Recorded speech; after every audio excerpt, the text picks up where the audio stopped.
कर्ज बड़ी कुत्ती चीज़ है, लो तो भी और ना लो तो भी।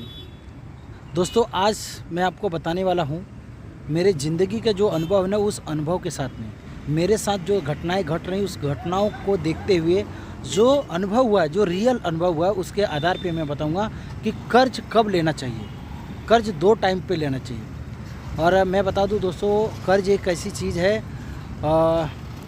आपकी ज़िंदगी नर्क बना देती है। और आप बड़े से बड़े दोस्ती, बड़े से बड़े पहचान, बड़े से बड़ी जो आपकी मतलब कि रिश्ते हैं ना, वो सारे टूट जाते हैं कर्ज की वजह से। क्योंकि कर्ज में डूबे हुए इंसान को कोई नहीं पूछता है, जो चाहने वाले वो भी छोड़ के चले जाते हैं। तो कर्ज दो टाइम लेना चाहिए, और वो भी कब? जब कभी किसी की ज़िंदगी बचानी हो या किसी की ज़िंदगी बनानी हो। यानी कोई हॉस्पिटल में मर रहा हो तब, या किसी बच्चे को पढ़ाना हो, उसको तरक्की करना हो तब। ये दो टाइम पे कर्ज